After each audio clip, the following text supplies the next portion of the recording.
fantastic. This is GT racing right now. He's got traction, he's got everything outside of both of them! Maloney!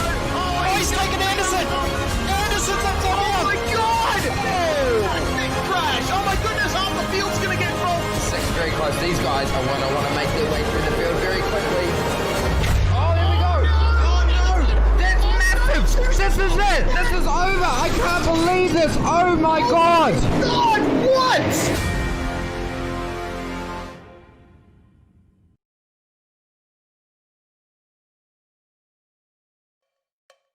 It's the dawn of a brand new season. That means it's a dawn of more amazing sim racing. This championship is one which many a driver wants to get at the pinnacle. And in terms of what is there, all about what's needed. This is round one at the Circuit de Barcelona-Catalunya. It's 44 laps worth of racing here today, but we'll be going all throughout the season and looking for amazing action. My name's Jake Sperry, joined alongside, of course, by Jay Kennedy here alongside me, one of the founding fathers, some would say, of SimSpeed TV. And this is going to be all about getting aggressive moves done and getting them done quickly as we get ourselves into qualifying.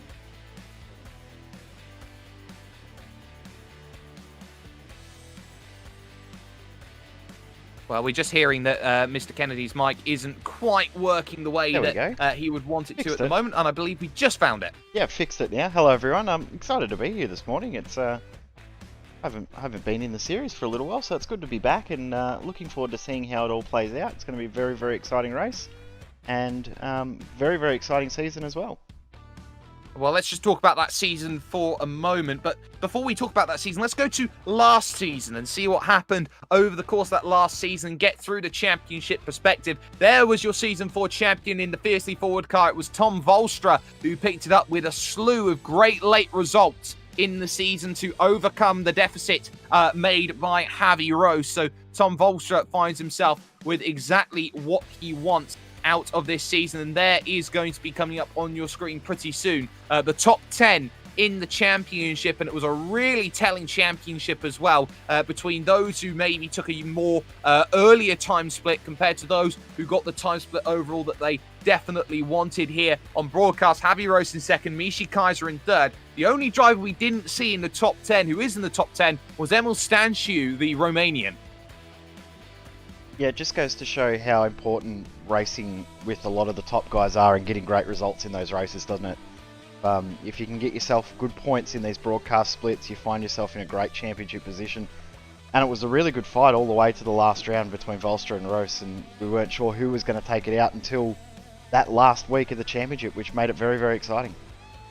It certainly did, and it was all done by Tom Volstra by being very consistent over the final rounds. Left Javi Rose too much to do to build up the margin. Same can be said for Michi Kaiser, who was certainly hoping for good runs. But let's very quickly go through the season. We're starting here today, yes, Circuit de Barcelona-Catalunya, 44 laps worth of action, and this is going to be a very, very tough round raced. Definitely is. Next week as well, very, very tough track. What I'm excited to see how it goes is going to be Twin Ring Motegi, a track I didn't expect to see on the schedule, but I'm excited to see how it plays out. It's going to be a very, very cool track. Certainly will. It's been on a couple of World Championship races as we head to round 3, and it's traditional for those in the late 90s or the mid-90s, so to speak. We head to Imola for the third round of the championship, 41 laps worth of amazing racing action there. Yeah, and then we head to the home of the British Grand Prix. We head to Silverstone, 35 lap race. That'll be a really, really cool race. We've seen tyre strategy play out big time at Silverstone, so that's going to be a really cool race. And weather will be a big factor as well on how the tyre strategy does play out. This was one which Javi Rose didn't want to see back on the calendar. It's the Circuit Gilles Villeneuve. It's one which definitely separates drivers here with that street circuit feel as you go around. This is one definitely to keep an eye out on. Then we head to Germany to the Nürburgring, another track which pretty much is given on the schedule considering it races Grand Prix in the real life, so it's going to be another really cool track, as will the next one as well, a halfway point. Certainly, Circuit de Spa-Francorchamps, 29 laps worth of action there. Tom Volstra looked incredible here, as did James J. Pinsker over the course of the last season, but definitely comes down in as one of the classics of this series. Then we head to Monza. This is always an awesome race at Monza, just based on the speed, the tradition, the amazing circuit, and again, setup is going to be very, very dependent there as well. Then we head to one which is a little bit more tricksy. We head to Circuit Park Zandvoort, 47 laps worth of action. This is going to be one where qualifying is going to be key. It's a short, tough circuit to go and make places at. Sure is. And then we head to Suzuka, where we saw the final round of the championship last season, round 10. Very, very tricky circuit again, and it will be a very, very big factor in how the final rounds of the championship will play out. Here's one that many people were maybe hoping would be a dream circuit to race at in these vehicles. We head to Long Beach. It's a throwback here to many races in the 70s and the 80s, and Long Beach is certainly going to be one which is going to be all about where we go to, as well as this one, the final round, the Autodromo José Carlos Pache Interlagos, back at the final round at Interlagos. It's very nice to see that we don't have a cookie cutter circuit, so to speak, finishing this one off in the desert sands. But we got qualifying currently underway as things stand, and actually almost coming to a close. Matteo Ugolotti is currently 3/10 clear of the rest of the field at the moment here in terms of qualifying. He threatened this last season with his one and only appearance at Watkins Glen, and Tom Volstra's just come across the line, and the reigning champion can only go 4th place. He's a little bit off the pace, isn't he? It's a little bit of a surprise to see. As a couple of drivers still out on circuit with 2 minutes left on the clock. But yeah, Volstra back and forth. A little bit of a surprise. He has completed his 2 laps as well. So we've only got Ray Griffioen and John Pat Kelly, the only 2 drivers yet to complete their lap times. Kelly will be the first one of those. You'll be very, very happy to know Spear have finally got tyre compounds under the overlays. They're actually working. They absolutely are, and you can see here red for soft, yellow for medium, so that will be a big telling point in terms of who is doing what at the moment. Javi Roche will not be able to set a lap time at this stage, so he will have to go from the very, very back of the grid at his home race in Spain. Here comes John Pat Kelly in the TQ Engineering car over the line, 1:20.1 from him, which is still staying in 18th place. So there is Ray Griffioen on the medium, so he's going to be trying to go for the other strategy here today, which is to maybe go mediums first, stop softs for the second, and across the line Ray goes. 1:20.2 does not find any improvements out there on circuit, so that pretty much puts everyone in the book. So this is how qualifying has all stood out then for these drivers. It is Matteo Ugolotti then who will take the pole position in this one with a really, really scintillating lap time here today, ladies and gentlemen. He puts a 1:18.160 down on the board. Second position then would go to Fabian Siegmann on a 1:18.446. They are both 1 and 2 in the session rated by their iRating. And Tapio Markala, who didn't have enough real race finishes last season, he starts this one from third, 1:18.559. He'll have Tom Volstra alongside him, the reigning champion, as Reynaldo Augusto and Luke Dowding make up row 3 of the grid. Then it's Leonardo Marquez then in 7th position alongside David Weisbeck. And then you got Samuli Väyrynen and Diogo Oliveira, the former pro, rounding out the top 10. You keep going. I'll butcher too many names. You know it. That's absolutely fine. Oliver Brandt will start this one then from 11th position, as I believe we've just had a little bit of a oopsie-daisy as we've gone on through and worked out who is going to be where. It's Thomas Wieck in 11th position with Hugo Preto in 12th place, with Klaas Siemetz and Cedric Beal making row 7. Then it's Daniel Nogueras and Oliver Brandt, Kent Nielsen and John Pat Kelly. Ray Griffioen makes 19th. Javi Roche and Jacob Swiderski will be making the 21. I have to say it's a very, very gloomy Spain at this moment in time that I have my eyes on. Track temperature 24 degrees. It's partly cloudy at this moment in time, and it's in sim time just coming on to 24 at this moment. So that is something just worth keeping in mind. But this is going to be one of those races which you really talk about here, Jay, and say that you need a good start. It's a long run to turn number 1. This is where you take advantage of it. Definitely. It's going to be a tough race for everyone out there. So getting, as you said, that great start, much easier to make passes at the start of a race than it is midway through or waiting until the pit stop phase. So You can get your moves done early. Will be a big key to getting great positions in this race.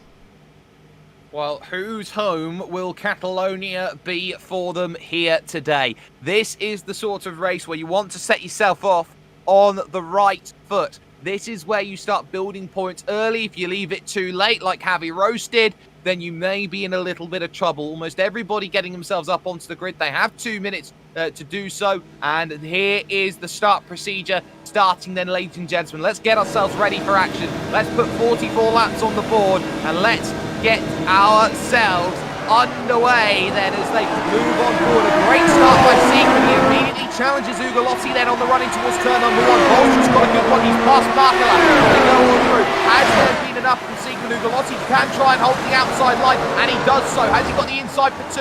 No, yes he does, but he's got no run through 3. And Fabian Seaman has done exactly what he needed to. He got the lead. He got the lead early. Bolster is there in 3rd position, so they fight behind, looking for a couple of places here as they go on the break through turn 4. No dramas to speak of then, reopening a little bit. And that is Leonardo Marquez here, fighting for a top 5. He dives down the inside against the NHR Esports driver there of Luke Downing in that very similar inspired design to the Mercedes of 2020. There's Ugolotti down the inside. He picks up the race lead at a very unconventional place.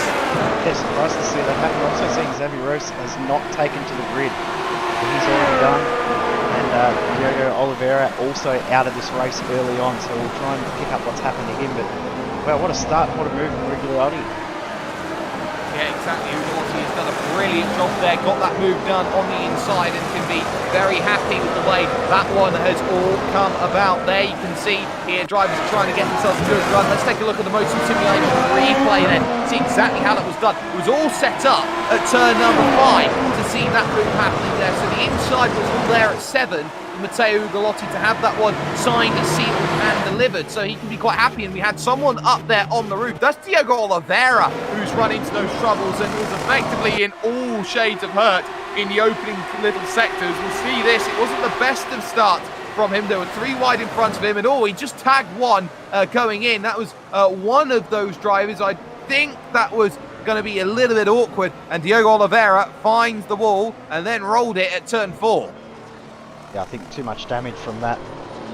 Well, I don't think we need to see what's happened, but what has happened was surprisingly, Ray Griffione's already in the pits as well, so that's a little bit of a surprise. As side by side, Tom Bolster through on Siegman. Oh, this isn't over. It's not guaranteed.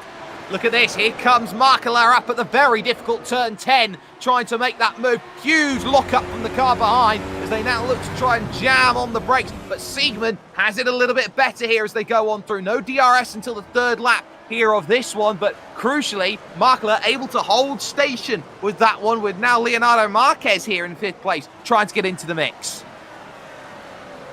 Surprised how aggressive these guys are being this early. It's very early on in the race to be this aggressive, knowing how long there is left. But then again, as we're saying, it's much easier to get passes done early on in the race than it is later on. So now DRS, when they come by, was that contact there? That was so close. Almost. Leonardo Marquez is taking every liberty here. Around the outside, Oliver Brandt, fastest lap of the race so far. That's a little bit surprising, but look at this. Cut back under at turn 3. He's caught him sleeping as Tapio Markela, but he's not got the drive here. Has the inside at the Repsol corner, turn number 4. So can he get this one sorted on the brakes? Look at this attempt, though. Round the outside from Leonardo Marquez as he gets on the brakes into 5, and he has finally got that one up into 4th place. This is a career best at this stage for Leonardo. Great driving there to get that move done, and what a good little sequence there. And Luke Dowding there had a great view of it, and he was thinking about making a move at one point there too, but I'm very glad he backed off. I'm sure he's not happy that he had to back off. Oh, it's not over here. Markela through, but that's way too deep. Yeah, Tapio Markela, I think there was... contact there, Dowding on the inside. That's going to bring the tap on, and that is, I believe, Renato Augusto, who runs back. There is Weisbeck up into 7th position now through all of that. Just that awkward bit. You could also say there from Tapio Markela, he was taking the reprofiled line that they're going to be doing here in 2021. Looks to try and take the natural line. That is not a corner you want to be going too wide at. It's so tough. Yeah, especially when you're that deep, it just sort of made it almost too hard for anything to go right there. And Makler probably didn't do too much wrong in his rejoin. It's just the awkward position of the rejoin that caused that incident more than anything else. So Dowding got away with it, but behind a few of the others, probably not quite so lucky. Here's Samuli Väyrynen, who is trying to get by Renato Augusto, who did cop a little bit of contact there in terms of that incident on lap 3. So that's going to be a case. Makler is effectively out of this race, and there's contact. And goodbye and good night goes Renato Augusto down the order. So he gets caught for a second time, and now he's got no front wing, and will definitely need to come down in and make a stop with that one. We'll catch that on the Motum Simulation replay. The Brazilian running into all sorts of troubles here. He got himself clear. He was very, very late on the brakes, and that was a case of Thomas Wieck, I do believe it was, diving and being way too aggressive into the corner. Yep, you're right, Wieck. And yeah, that nothing much you can say other than way too deep, way too aggressive, and just absolutely overcooked the corner. And wow, how heartbreaking is that? 2 incidents that weren't his fault within, what, 3/4 of a lap. Exactly, it happens very, very swiftly around here. That would have been just a minute apart for all of them. There's Matteo Ugolotti with the fastest lap of the day. Bolstra in second, and it's on for 4th place here at this moment in time. Luke Dowding here and Leonardo Marquez fighting out for it at this moment. So it's a question of who can find that place and who can gain that position as they jam on the brakes, go in towards the Repsol corner here. Turn 4 out on track and look to attack then through this action. We go on board then, on the front nose, Leonardo Marquez, certainly looking like he's in a position where he wants to be aggressive and attack in the early stages, mainly because those top 3, they've already pulled away. Yep, there's a pretty big gap, but I mean, 2nd and 3rd still within reach. Siegmund's still holding onto the back of Volstra, but they've just bolted. There's 7 seconds between 1st and this little battle pack here of 4th, 5th, and the rest of the pack behind. So it's a pretty big gap at this stage of the race, only, what, 4.5 laps in. So the pace at the front is incredible, but then again, these guys have been in some intense battling, so no surprise to see that gap has stretched very, very quickly. But what that does mean is some of these guys in this 4th, 5th, 6th, 7th region, they then have the option to do something a little bit curveball in regards to strategy. Do they pit really early and go medium, or do they try and hold out for halfway and go soft? Well, that's always been the question that we've seen, and the best drivers have been the ones who have been able to hold on to their tyres for the longest. Daniel Nogueiras is there in 6th position. He's got Weisbeck just behind from Club Carolina, so I should say Weisbeck in terms of the way that he is going. David Weisbeck here on the brakes going into the right of Repsol, but this is where we are starting to see this. Maybe those drivers who aren't comfortable on those tyres and do use them up a little bit more, I'd say I'm one of those who uses up his tyres a fair bit, they would be looking to try and maybe go onto the medium compound tyre. Those who maybe haven't been able to do so, they'll be looking at the softs. Now, Renato Augusto's back out and away again in 17th. He's on the medium here. Now, that's an interesting one. I would have thought maybe lap 6 of 44, it might have been beneficial to go onto the hard compound and save yourself the agony of another stop. Or go soft and split that up into shorter stints.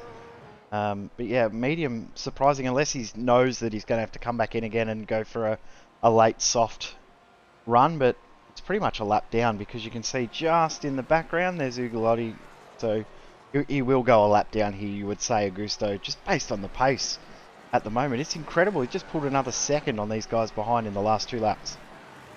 Absolutely. Tom Bolstra's got mirrors full of Fabian Siegmund at this stage, and that's not where he wants to be in the fiercely forward Benelux car as he looks to try and attack through the corner and looks to try and really go out there, be aggressive and find as many places as he possibly can. P2 at the moment. Bolstra was someone last season whose consistency got him through with what he needs. Nogueiras under pressure once again here as Weisbeck wants to try and find a way through as soon as possible. He's not going to find that just now, but again, it's the case of that waiting game that we see around this circuit. It's a very tough place to go out there and make moves, and this is a downforce track, which means that more likely you're getting more dirty air effect than you would do at other places. Nogueiras gets a pretty decent run here, heading now through 10.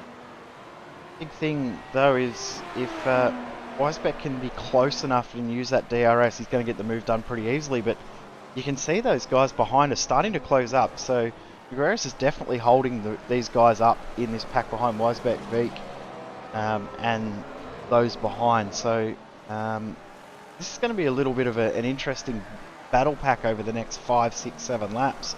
While Figueres tries to regain his composure, and these guys try and make moves behind. This is going to be very, very interesting. Certainly is, and this could be the chance. There's the DRS, the Black Eagle racing car, wide open, down to the inside goes Weisbeck. And has he got it all slowed down on the exit? No, he doesn't. He's going to have to take some anti-cut curb, and now that's going to check the pack up as he tries to slow down. Nowhere for Nogueras to go, so here comes Beak round the outside, trying to find this opportunity to move up into 7th place. Has he got enough here as he tries to work this one out? At the moment, he again takes that big wide line. We know he likes the lunge here. Down at this next section, on the brakes he goes, and yes, does pick up that 7th place. And now everybody's going to be looking at Nogueras thinking, well, our time now to maybe go out there and attack. It's 6 to the train. What an interesting battle pack it is. It's pretty cool to see so many cars so close. We don't often see large battle packs in this series, do we? We might see 2 or 3 cars together. You don't see a 6-car battle pack, so it's great to see. And if they can continue to fight, I think it's going to show what we're going to see all season long. Drivers very, very close. Drivers all very, very competitive. And very, very evenly matched in pace. It's great to see some great battling as Kent Nielsen through on the inside at a place that you don't often see overtakes. That's a great move.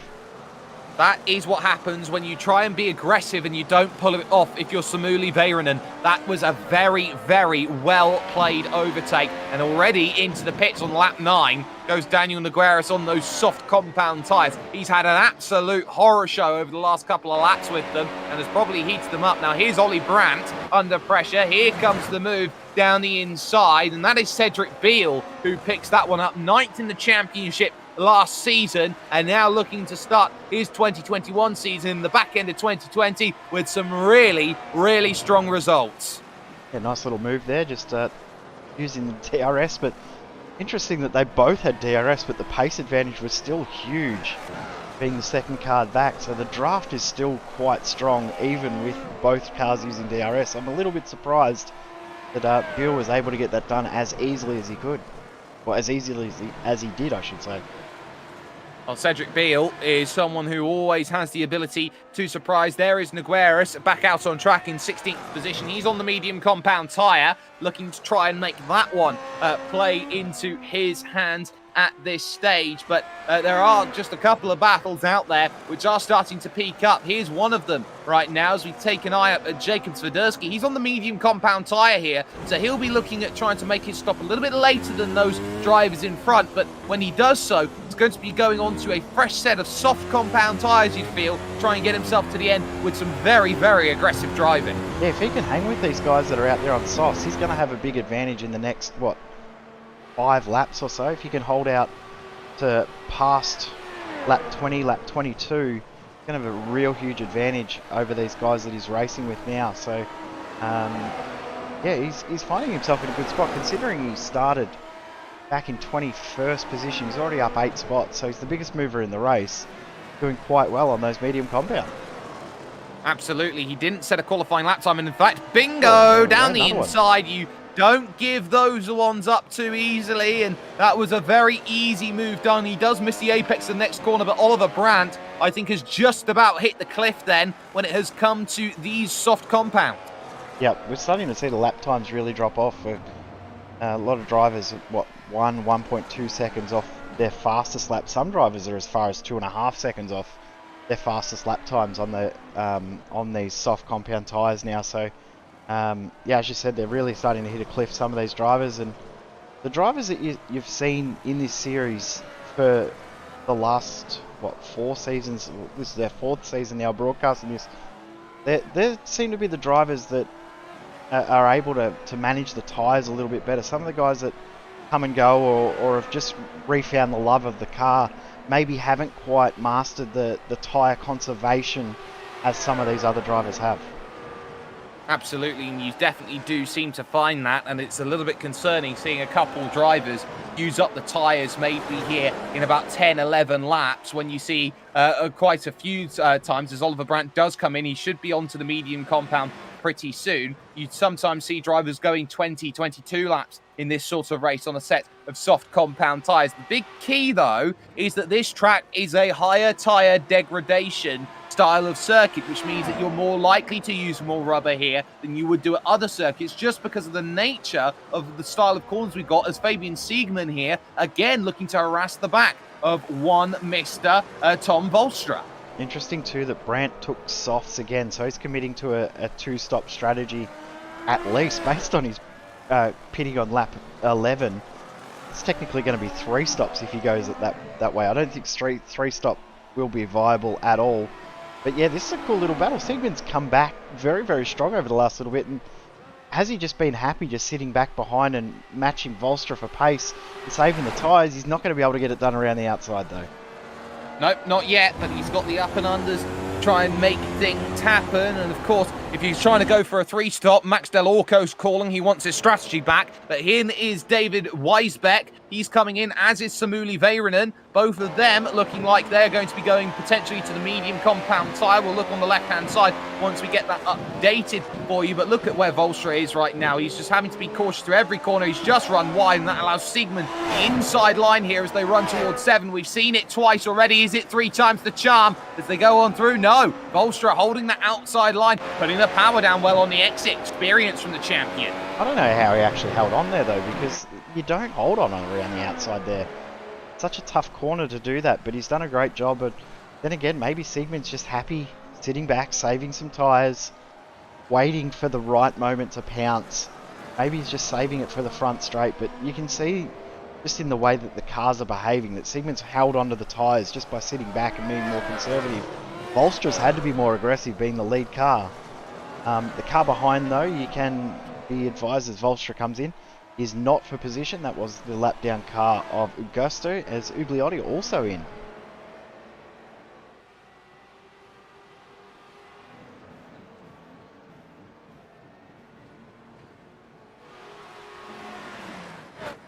To make his stop. Has also dived down in, looking so exactly, and that's what we're starting to see here. So Leonardo Marquez right now certainly trying to find himself a little bit more further afield. Luke Dowding is there in second position, so Fabian Siegmann takes the lead. But coming in on lap 13, that's a very interesting time to come in, make a stop, and try and get back going again. Ugalotti's gone on to a second set of the soft compound tyre, and so has Tom Volstra, so they are committed to a 2-stop. Yeah, interesting. I'm surprised that we're seeing so many. I mean, unless they are going to do 2-stop and go soft, medium, could be an option. I'm not sure. It's surprising, isn't it? I'm shocked. Well, this is a circuit that definitely stands out against the grain here, Jay, so maybe we do see something like this. Now, Nogueras here has got Klaus Siemert in his sights as he goes through the right of turn number 4, lap 13 of 44 we're on right now, on the brakes into the next left. Now, this is going to be the first real interesting challenge. How do new medium compound tyres figure out against old soft? Yeah, well, actually, these are new softs for... Yeah, those are new softs, actually, so it may not be too much of a battle, so it might not be too interesting, but Siegmann's in from what was the lead, and this will be interesting. He needs a great pit stop here to try and jump from Volstra.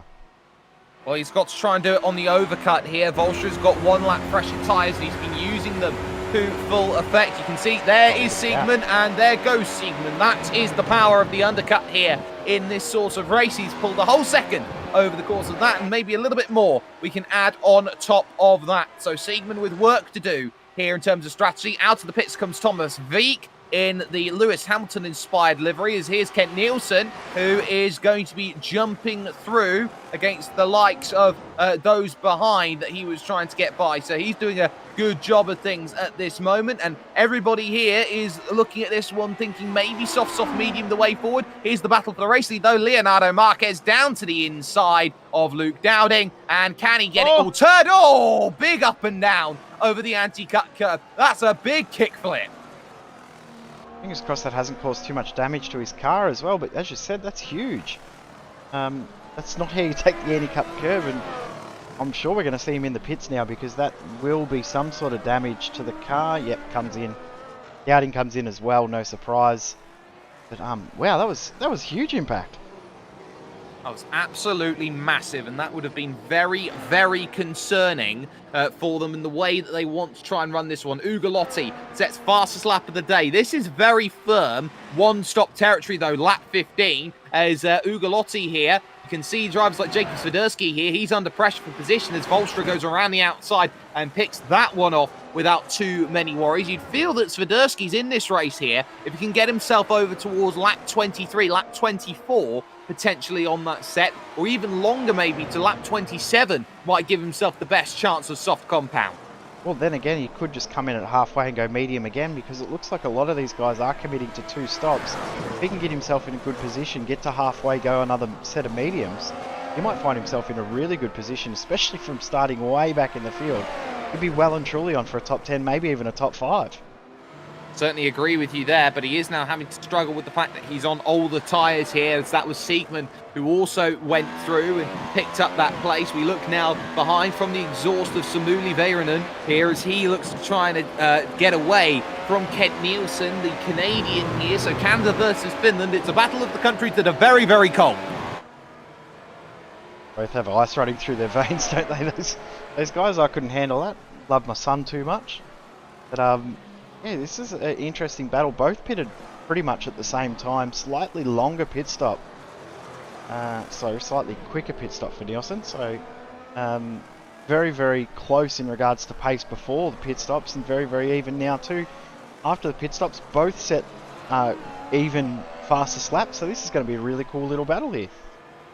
Certainly is. Cedric Beale has also lost a place. He's now down into 3rd position, yet to make his stop on the soft compound, as he now finds himself behind the likes of Tom Volstra. Siegmann will be next for him in terms of this one. You can see it's happening right now on the exit. Look how easy you can put the power down when you've got fresh softs compared to worn out softs. You're just waiting for grip that just never arrives. It's almost like waiting for a late bus. Yeah, as in it never arrives. Yes. You're waiting for the next one in 3 hours' time. Pretty much. Yeah. Yeah, I'm surprised that Beale's been able to stay out. I'm not too surprised on Swiderski, but Beale still out there on those softs. He's gone the longest by far. The longest previous to that, John Pat Kelly went 14 laps. Dowding obviously went 14. Marcus went 14 as well, but Swiderski now on his 16th lap, and it doesn't look like he's any interest in pitting at all. So right on cue. Of course, there's commentator's curse. How was that? Yep, that's Cedric Beale coming in then from what was 4th position at the time, and he will look to try and go onto a set of mediums and get himself home and dry from there. There is Jacob Swiderski staying out, of course, for another lap here in this one. Now, keep in mind that the top 4 in this race have all done the same thing. Ugolotti, Volstra, Siegmann, Dowding. Keep an eye on Leonardo Marquez. He's the first of the drivers to jump onto the medium compound tyre in that first round of stops. And that's going to be a real difference maker to how he runs compared to everybody else. Yeah, might not see it right now, but maybe in 5 laps time we'll start to see them equalising him start to make advantage, take advantage, I should say. Because my English is going good at 7:30 in the morning.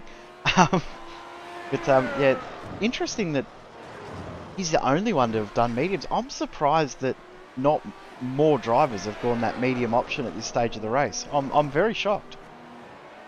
You can see it's only been a handful of drivers. Hugo Preto is another one who's jumped in. Weisbeck also onto the mediums, and he's only 1.4 seconds behind the driver that we see on screen as we move to him right now. There is Weisbeck in the Black Eagle racing car, looking to try and attack on a way through and find that opportunity to go out there and gain those places and gain those positions. But for the time being at least, this is all about now trying to fall into your strategy window. Once you're at this point, you're committed. You don't really have that much leverage to change.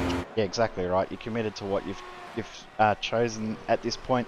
And I mean, you've probably been testing all week and crunched the numbers and worked out what's best, and asked other drivers what they've done, or watched other races and seen what drivers have done and understood what the real strategy is.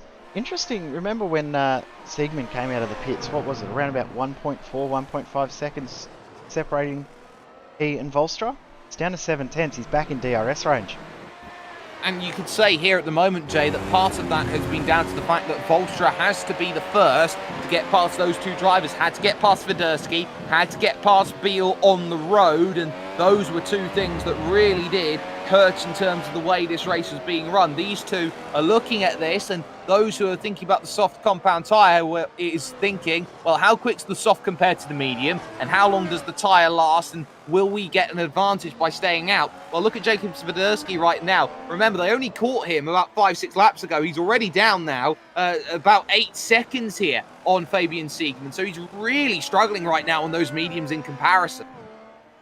Yeah, I think it's showing that the two-stop strategy definitely is what most are going to go for. I'm thinking that we're going to see most of these guys go 11, 12 laps on the first, 11, 12 on the second set of softs, and then come in and take mediums to take it home.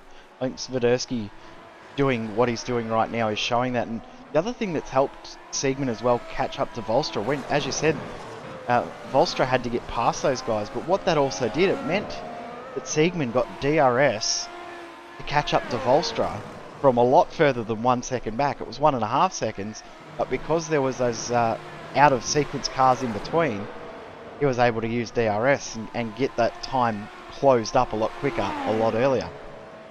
Works the other way though when you got DRS on this straight, because there's lap traffic in front, and does just peel out of the way. I believe that's Reynaldo Augusto getting out of the way there it was. So that is going to be where you start to find maybe the ebbs and the flows. Now look at Swiderski here in 4th position, because all of a sudden he's now only got 1.5 seconds. That'll be down to 1 second here compared to Luke Dowding on the fresh set of softs, and it's already down to 0.8 of a second. It continues just being eaten up. 0.3 in one corner. You go through the rack chicane here, and of course they've got that rallycross layout which will be coming soon to iRacing. Yes, it is confirmed, and now they go through this final corner and onto the front stretch. This is where it's going to be plain and sailing. He's got 3 laps to go here, Swiderski, to reach halfway, but down on the brakes into turn 1. This is where it's going to be key. Dowding just so much more confidence underneath him. Yeah, just didn't even fight that there, did he? Just no point worrying about it. Just go through. I'll follow you.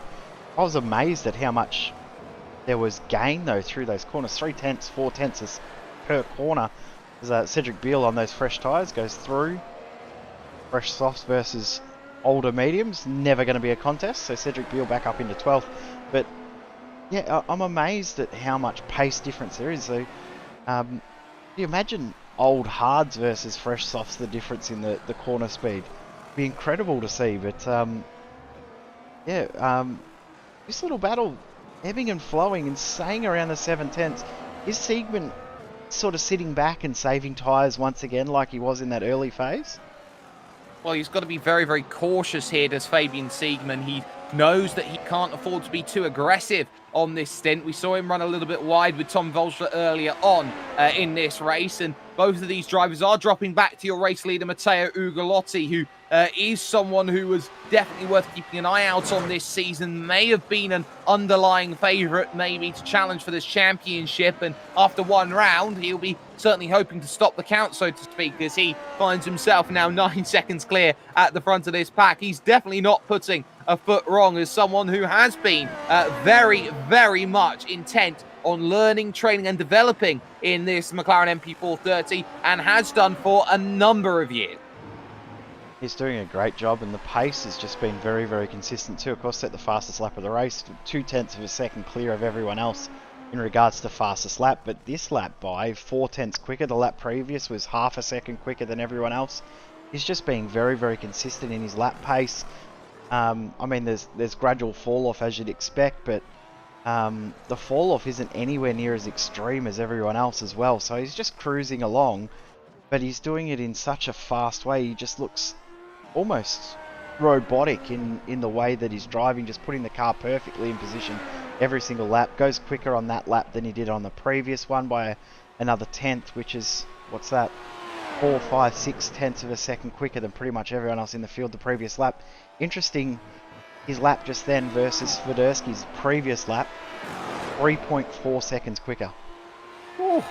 Well, Swiderski's just about hit that limit, where it's just starting lap 22. So he's got one more lap here ahead of Swiderski, and he's going to fall into the clutches of Leonardo Marquez here if he's not too careful. So this is going to be a case where we're seeing maybe the likes of Swiderski come in, but maybe the likes of Ugolotti, Volstra, Siegmann will be thinking about coming in pretty soon, because those are going to be thinking about maybe a medium compound tyre, or maybe even switching over to a third soft set to try and go for a 3-stop to try and work this one all out. It's very, very complicated right now as we take a little look brought to you by Motum Simulation here on this little overtake. This is Weisbeck finding himself in the back mirror, as that is Samuli Väyrynen on the soft compound, diving down the inside at turn 1, making it stick. Yeah, nice little move. Pressure tyres, better tyres, being soft, and saying that 10 lap old soft, so maybe not better tyres. But Weisbeck just happy to give up the position, didn't fight that hard at all, knew that it was coming, and gave it up rather easily. Swiderski has lost another position as well on his drive, but good news for him, he's made it halfway. Kent Nielsen involved in that one. Yeah, and that's not what Weisbeck would have been wanting with that sort of hit. Klaus Siemitz jumps through up inside the top 10, and I think that Weisbeck's got suspension damage, and I think that may just be the retirement. He gives out a "come on, man," there, saying, "What do you think you're doing?" You can see this was from a long way back, trying to figure this one out, and this was a case of, well, that's where the gap is. Weisbeck was late on the brakes, but it was just a case of outrunning yourself, getting to the curb, trying to turn in, and that's the sort of corner that's why it's reprofiled, because it's very conducive to that sort of hit. Yeah, it looks like damage to the rear of that car, so he's done. Oliver Brandt has just come in on this lap as well, so another pit stop for Brandt, so it's two pretty much even splits of 11 laps for him. Yeah, that's a surprising incident there. I wasn't expecting... Weisbeck's still sitting there just until now, so he's not happy. He's David Weisbeck, so disappointing for him too, because he was having a pretty decent race too. Absolutely, and you know, these are the sorts of races that you need points from early. You don't want to be using one of your 4 drop rounds in the championship at this moment in time. So on the brakes into the next left, Kent Nielsen will now be looking behind at Thomas Wieck. The battle for 8th and 9th, the Scandinavian against the Canadian, as they look to try and get on through and work out where they need to be as they go through the rights and lefts. Worth noting here as well, because they are dealing with fuel tanks and they have no, they aren't allowed to refuel the tank, so to speak, they are going to be a little bit easier on the tyres the longer that they go on in the race. Yeah, exactly right. And one thing too, Kent Nielsen will have some front wing damage from that incident. Did see the front wing crinkle as Swiderski, he's trying to fight a position here. He's going to lose a position as Thomas Wieck looks to try and do exactly the same. Take the big long line at turn number 3, which is a tyre killer of a corner if ever there was one. And ultimately, Väyrynen moves up into 6th place, and that is held on the inside there by one Mr. Kent Nielsen. Only for the moment, Thomas Wieck was thinking again at the inside, and there would have been memories of Renato Augusto there as he went to try and go through. But look how aggressive they're being here. We're lap 24 or 44. We're not lap 44 just yet. Yeah, I think they've looked at the lap count and realised that it was, or thought it was last lap, not 20 to go. But oh, hello. Still going side by side. This is great. This is absolutely fantastic. Now, Wieck thinking about the inside, and Kent Nielsen decides that he wants the inside, but Wieck outbroke himself there and is able to hold on to it for the time being. They're holding each other up now. Klaus Siemitz is going to be on the back of this one, as is Cedric Beal. Yep, they are very much so holding each other up, and they're not catching Swiderski, which is probably the biggest showing of how much they're holding each other up. But Swiderski's still going again, so this will be 25 laps in this stint of tyres. As we said, we're past the halfway point. Don't be surprised to see pit stops happening in the next lap from pretty much all of our top 6. But this little battle pack now is a true 3-car battle, and it's soon to be 4. Definitely is soon to be 4. So here comes Wieck again, trying for the inside. Nope, not going to find it just yet, but he's going to try and attack and make this one happen. So we'll think about it. Which way do you want to go? Is it left? Is it right? It's going to be a case of still waiting here as Kent Nielsen tries to get onto the back here of Jacob Swiderski on the brakes once more. No chance of finding that move and finding that overtake. This is a very, very tough battle that we are seeing over and over again, up and down the order, as people try and figure out what they need and what they need to do. It's still on for second and third, by the way. That gap down to 0.4 of a second, but just that, 4:10. Yeah, it's staying very, very still, isn't it? It's, I mean, oh no. Oh, Kent Nielsen almost, oh no. Oh! Siemens into the back of Thomas Wieck, and Wieck ends up in trouble. Beal picks up 2 for their mistakes, and that is a case of being a little bit of a digital dummy going through that little bit of section. Klaus Siemens just jumping on the back and seeing that everyone's checking up, and when you've got a really slow driver in front on very old tyres like Jacob Swiderski, you need patience in this section. Klaus Siemens, I think, you can see how far back he is. He tries to go through. He just doesn't expect how much they're checking. Yeah, I don't think he did too much wrong there, because he just went in at fairly normal pace, and I mean, he knew that the gap was going to close quickly, but I don't think anyone expected it to close that quickly. It's just unfortunate how off the pace Swiderski was in holding that little pack up. I'm sure there was no intent there at all to make contact. And Thomas Wieck, just unfortunately, the victim of racing old tyres versus new, hards, mediums versus softs, and the completely different strategy we see. Speaking of that as well, Swiderski, the lap previous, 3.7 seconds slower than the leader on those old tyres. It's almost like Matteo Galotti's got himself a 56-inch flat screen TV with everything to smile as in comes Tom Volstra to make his second stop. First of the leaders to come in again. And it's almost like Jacob Swiderski still got a CRT television. Yep. I was thinking that was where you were going with that. Did you see that meme I posted the other day? No, of course I didn't. You did. Killing my memes. Beal now going to get this done on Swiderski. He's got the DRS. He's in DRS range, so this won't take long. Probably be done midway down the straight, not even the whole way down the straight. And there we go. Easy move down the done, inside. Swiderski now back to 9th. We said earlier he was in the top 5. He's still on for a great position. If he can hold out another 3 laps, he's going to be on softs, do 1 stop medium soft. It'd be very, very interesting. Remember I said earlier we might see drivers go soft, soft, medium? Oliver Brandt has gone soft, soft, medium. Interesting though, we just saw Tom Volstra in the pits. Soft, soft, again. Soft. Exactly. He's been stretching that one out, and he's looking to maybe go 18 laps here on this set of soft compound tyres to make his way home, and he's definitely hoping that those he's racing against he can gain a little bit of an advantage on in terms of the way that he is getting himself out there. But the key is he uses those tyres up too early now. Yes, he'll build a gap over the likes of Fabian Siegmann, but again, he's going to be in a little bit of trouble come the end because he's not going to have the same tyre life as everybody else. Nobody of those in front have come down in for Tom Volstra to try and snipe away a position, but this is the risk that he's willing to take to try and hold on to his second place. You just said that he's got to be careful and not push too hard. He's just gone purple middle sector, personal best final sector. So Volstra is not caring about what you're saying. He's definitely not listening to you. He's pushing as hard as he can to try and... I'm guessing he's going to try and get himself out to maybe 2.5 second gap over Siegmann, because remember he was out to 1.5 seconds. It wasn't enough to pull away. Siegmann got it back with DRS, so he's got to pull a bigger gap in this next little phase.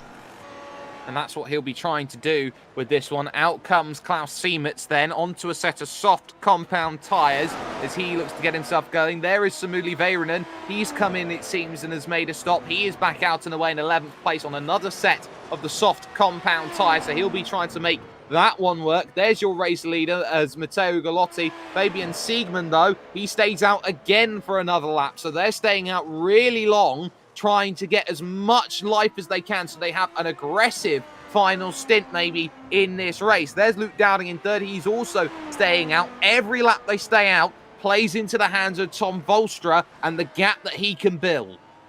Yep, exactly right. And the downfall to that is every lap they stay out means that Volstra's got to hold on for an extra lap later on in the race. Swiderski's looking really slow through the chicane there. He's going to go again, so that'll leave him with, what's that, 16 laps? So it'll leave him with 15 laps on a set of softs if he comes in now as Kent Nielsen behind comes in. Nielsen will probably have a little bit of a longer stop than everyone else because we expect he may need to change a front wing. Looks like he's up on the jacks for a front wing. You can see he stays there, and that is the front wing being changed as he will go down off of the jacks and get away. Everyone else behind jumping into the pits. The likes, of course, of Thomas Veek is down in there. Samuli Väyrynen will jump now up into 8th place here with this. So there is Veek and co, all looking to try and make sure that their strategies work. Klaus Siemert, who did just come down in earlier, he's right on the back of Thomas Veek, trying to find a way back through as your race leader, Matteo Ugolotti, takes the plunge down into the pits and decides to go through. Nogueras is on the hard compound tyre. Wow. Did not expect to see anyone on a hard in this race, but might as well try something when you're that far back, especially when you've had an incident as well. So, no harm in trying. He did last 20 laps on his mediums that last go round, and softs again. I think it's a misclick. Yeah, I think it might be. I mean, we don't see anyone really use hards at all in this series. They don't seem to be as competitive as you would expect as Siegman comes out, and the gap between Siegman and Volstra, 4 seconds. Tough 4 seconds for him to try and chase up, and that's actually Leonardo Marquez there in 5th. You'll be seeing all of the blinking in front there from Fabian Siegman, and will be really, really disturbed by that. 100% be very, very off-putting. And have a look at who we've got in.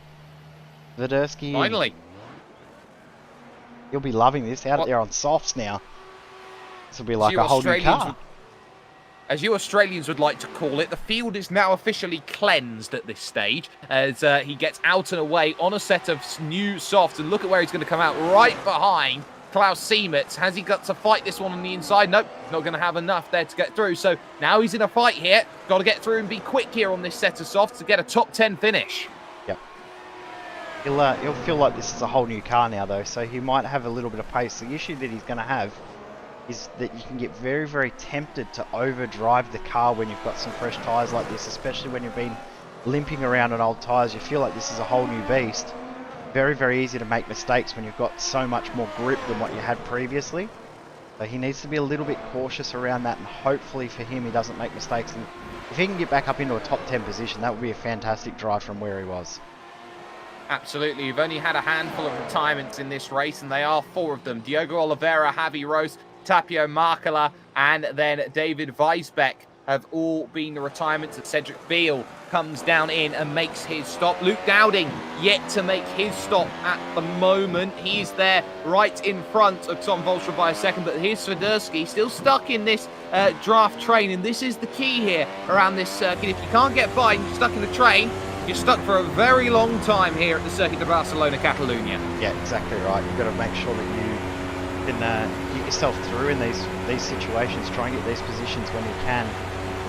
When you can't, often that's your best opportunity to save tyres as well. So maybe that's what Swiderski is just going to try and do now. Save tyres, not stress too much about being in a pack, and save himself for later on in the race. We've got an incident here. Oh, Preto. It's Hugo Preto, who is on the medium compound, and he's been on it for a little while. He has, and on the brakes he goes, and this is through turn 4 that he's got himself to trouble. So he goes through 3. This is all on his own, I believe, at this stage, and this is going to be a very interesting little bit of a moment that we see. How does this one happen? He's all over the curb, and he just misses his braking point, and he's gone straight on. Oh, and didn't stop either. The gravel just didn't stop the car at all.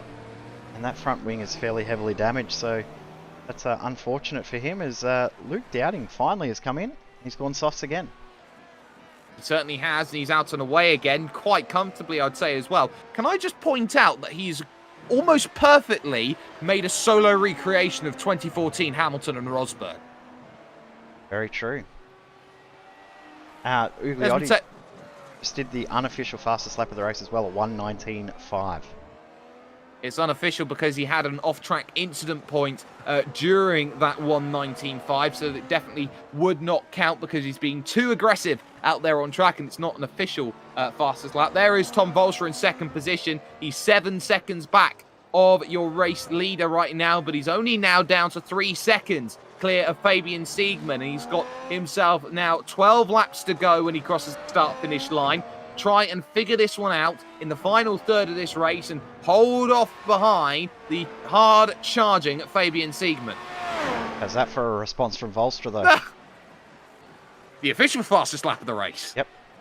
And Siegmann also did his fastest lap of the race on that lap. So these guys are leaving it all on the track now. They're pushing as hard as they can. And the lap previous, Siegmann also did his fastest lap of the race, but was 1 second quicker than Volster. So Volster obviously saw that pace advantage that Siegmann had. He thought it better start pulling my finger out and have a go, and that's what he's done. He's pulled his finger out, he's having a go, but they also have to be very careful about how much they go out there and have a go at this moment in time. This is all about being aggressive and finding the opportunities that are presented and available to them. And really, Jay, what you're saying here with Fabian Siegmann, as he's got that gap down to 2.8 seconds, is that Siegmann has really got to go out there and motor. He does, but then the other thing is he's got 3 lap advantage on the tyres. So what he can do now is apply pressure to Volster by trying to close that gap up now. Force Volster to use those tyres now. Come 5, 4, 3 laps to go. Volster's going to have absolutely no rubber left. Siegmann will have a little bit left. That'll make it a very, very interesting fight when there's nothing separating these two drivers.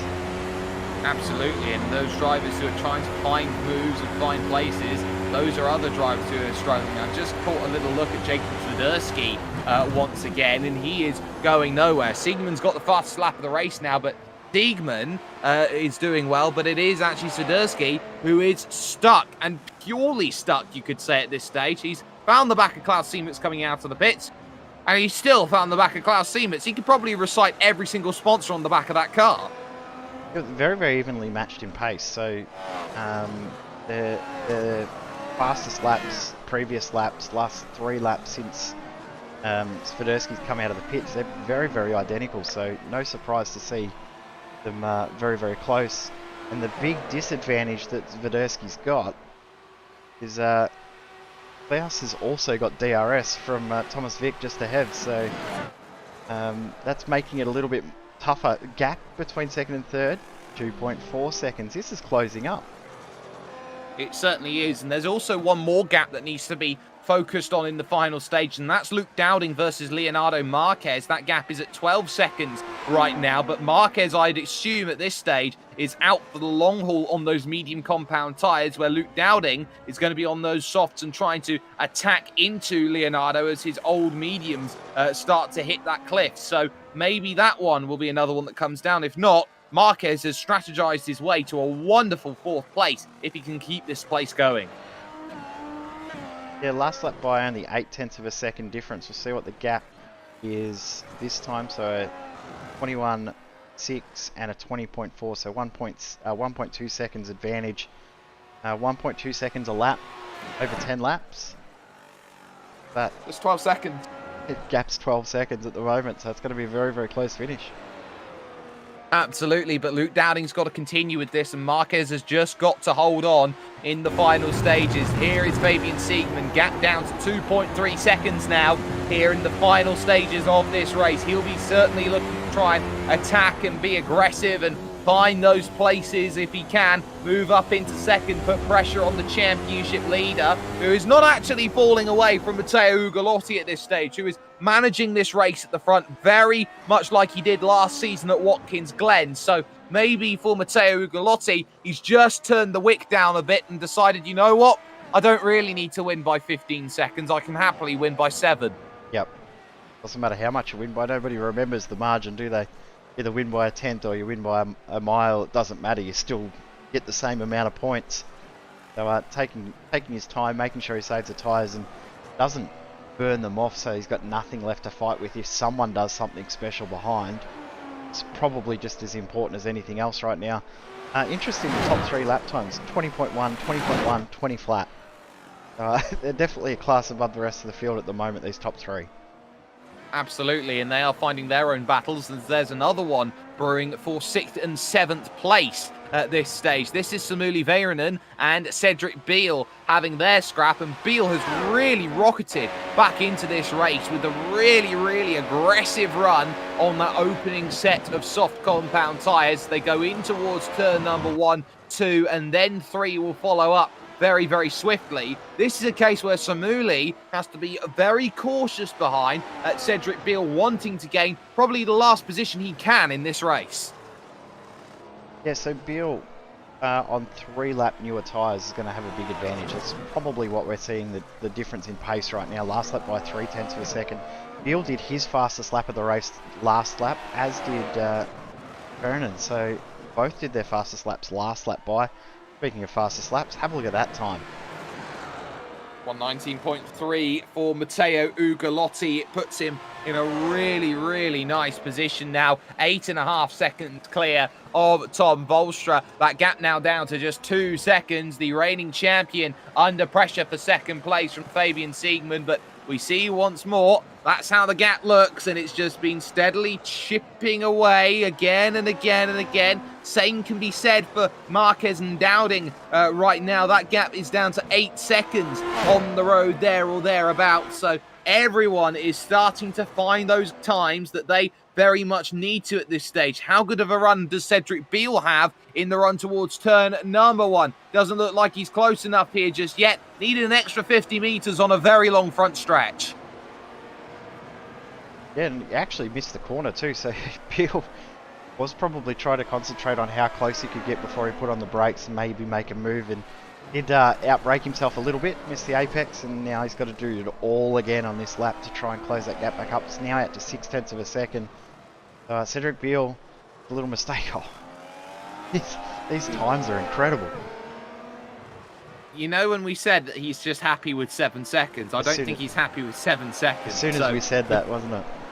Yeah, it was as well. So Matteo Ugolotti feels he's got something to prove here, setting fastest lap after fastest lap. He is flying at this stage. Siegmund gap down 1.8 seconds, and with only a handful of laps to go, he's got to close at a rate of about 0.3 of a second a lap. But look at what's in front of Tom Volstra. It starts with lapped and ends in traffic. Yep, and that will help Volstra briefly.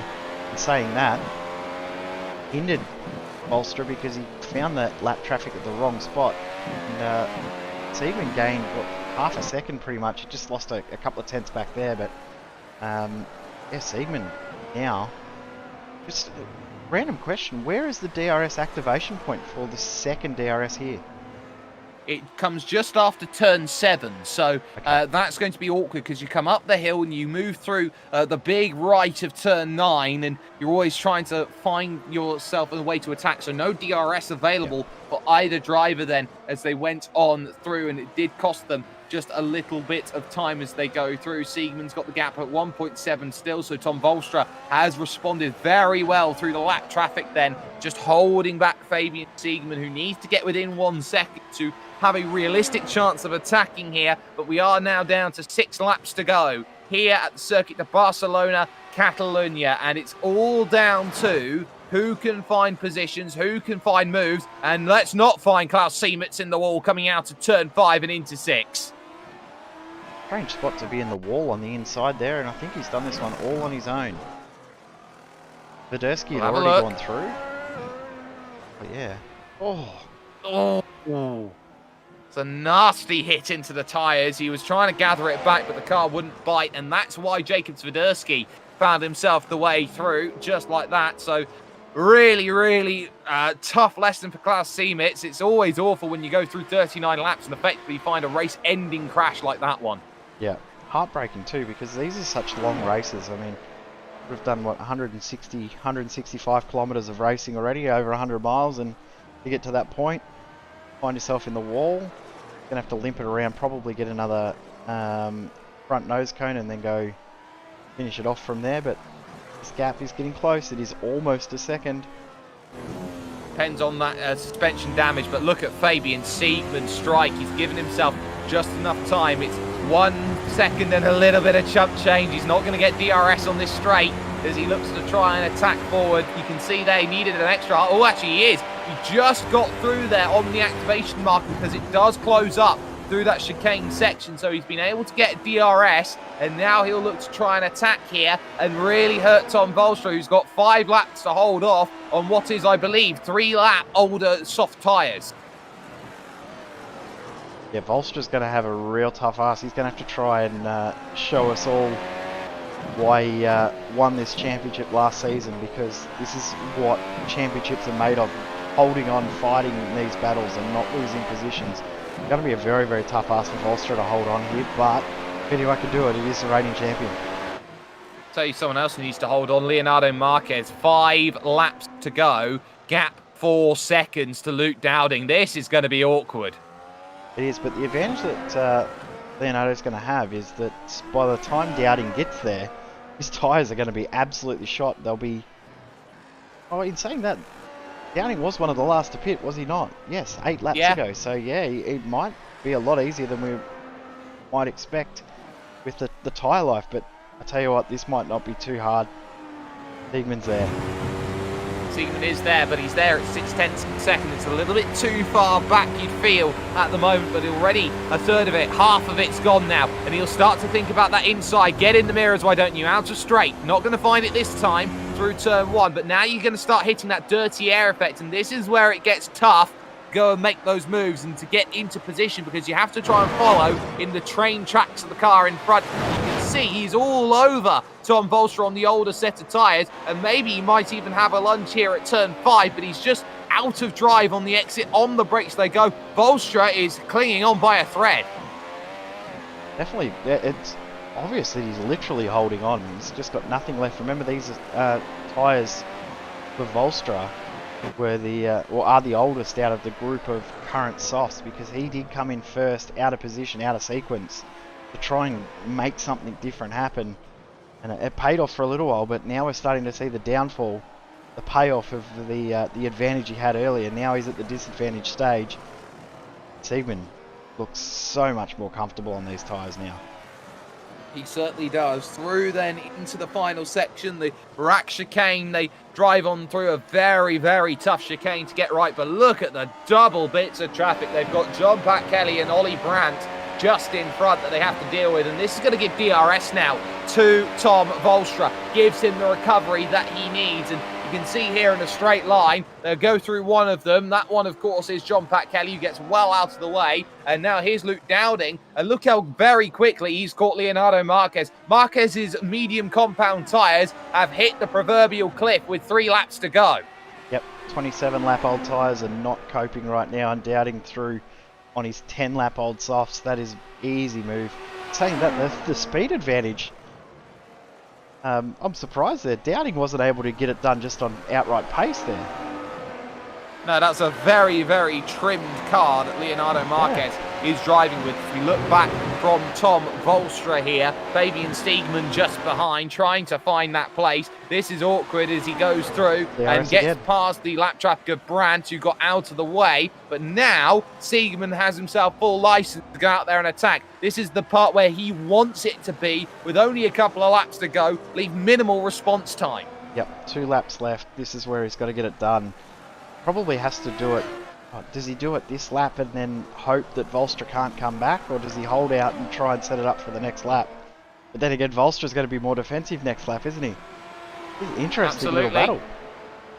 To the pit wall goes Tom Volstra. He wants to make this as difficult as possible to try and find this move. Has he got enough then as they head into turn 1? Yes, he does as he goes on through. So, 2 laps to go. Ugolotti cleared by 13 seconds. I think Fabian Siegmund here, Jay, is going to have to try and find something unorthodox. Yeah, I think he's going to have to do it in a different spot. Maybe the hairpin in the middle of the circuit. I'm not sure where he can get it done, because Volstra's just looking really strong at the moment. It's almost like he's found a second wind in these tyres and just doing enough to hold on. Absolutely. I totally agree with you there. And Volstra, this is the mark of what champions are made of. They're able to hold on when the going gets tough, and the tough gets going as he now heads through the right of 9, which is all about dirty air. can see how he immediately jinks over to the right. It's always going to be tough for Siegmund to close through that section of road as they close up. 0.3 of a second the gap only at this stage. Incredibly tight, and there's pretty much one real opportunity for Siegmund left. He's got to get it done into turn 1 using that DRS, otherwise it's going to be something very, very unorthodox. Final lap of the race, here we go. Here we go indeed. So can Fabian Siegmund jump up into second place, send an early message to Tom Volstra, the reigning champion? Again, moving across. Which way do you want to go? Moves hard defensive to the inside, and Siegmund's going to go the long road, the road hard travelled, as he tries to make this one happen. He'll have the inside at turn number 2 here, as he tries to get this one going, but Volstra has the inside as they go through turn 3. Remember that Siegmund's got the grip, and he can hold it around the outside and does so, but you've got to do it again. Turn number 4, you've got to try and find this battle, and again, he tries to search and look, and he's not going to find it because the door's going to shut on the exit, and now he'll look at the outside of turn 5, pick up the exit, locked up front left. There from Tom Volstra, opens the door now at 7, which is a do-or-die overtake corner. Volstra again around the outside, holding on to that one with a beautiful defense of the place. That final sector now is going to become so vital. You do get DRS through here, and Volstra is going to have to try and defend. He's weaving quite a bit here, covers the line on the inside, but has he gone too deep here? Yes, he has, as he tries to battle it, but he's got enough drive on the exit just to cover it off. Matteo Ugolotti won't mind. He'll round the final corner. He walked it over the line to win this one, but the battle for second still on. Is there a dive at the chicane coming? No, it was well covered here by Volstra, and Siegmund's got nothing as he spun up the wheels. Volstra has survived for second, and that could be really telling at the end of the season. What a battle and what a drive, well held from Volstra to hold on to that position. Just behind there, you actually see these two battling here. This is for position. And Oliver Brandt holds on from John Pat Kelly. So those two lap down cars come back together and fought very, very aggressively. This battle is still on as well, but maybe solved. Cedric Beale on the 3-lap fresher tyres might hold on for this one. He is struggling though. Samuli Väyrynen may have a half chance if he's not too careful going through the lefts and the rights. And well, here is Cedric. He's got to try and attack here off of the exit and give himself the run. No, you've got this, says Samuli. He knows that he didn't have enough. And, well, Cedric Beale holds on then for that 6th place finish. But there's your winner who's just jumped off screen this moment in time. But a really, really solid result. We'll get the official classifier results then for you right now. As things stand, it was a wonderful result, a wonderful battle, and it took itself 59 minutes and 55 seconds to resolve. Matteo Ugolotti picks up the win then, and he does so by a margin of 16 seconds come the end over a very defensive Tom Volstra, who had to fight hard over the course of the final lap against Fabian Siegmund, who can only pick up 3rd place. Luke Dowding finishes in 4th, with Leonardo Marquez rounding out the top 5 and Cedric Beale in 6th place. It was Samuli Väyrynen who finishes off in 7th place, with Kent Nielsen in 8th, Thomas Wieck in 9th, and Jacob Swiderski rounding out the top 10. Moving over to the second page, Oliver Brandt finishes a lap down in 11th, with John Pat Kelly just unable to get close enough. Then the two Iberians, Daniel Nogueras and Hugo Preto,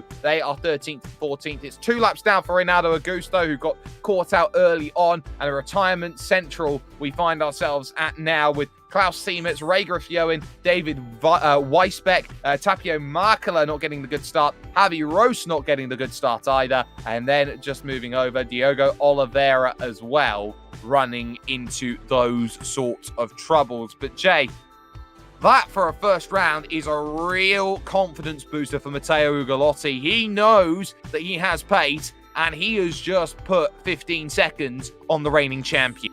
Yeah, what a race that was, and that was an incredible battle for 2nd and 3rd. We had some great battles the whole way through the field, so yeah, looking forward to next week when we head to Twin Ring Motegi.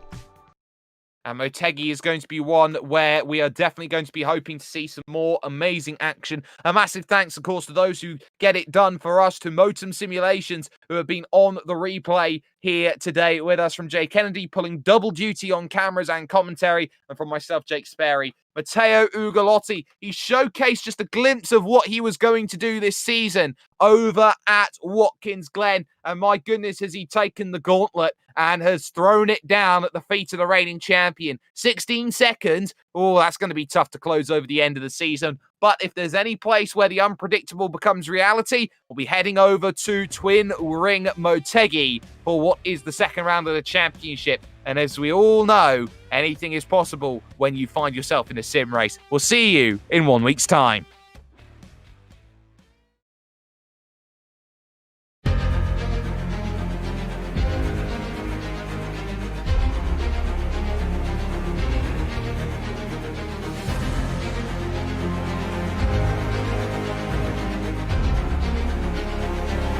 This is fantastic. This is GT racing right now. He's got traction. He's going the outside of both of them. Maloney. Oh, he's taking Anderson. Anderson's up to Oh my God! Big crash. Oh my goodness, half the field's going to get rolled. Second very close. These guys I want to make their way through the field very quickly. Oh, there we go. Oh no, that's massive. This is it. This is over. I can't believe this. Oh my God. God, what?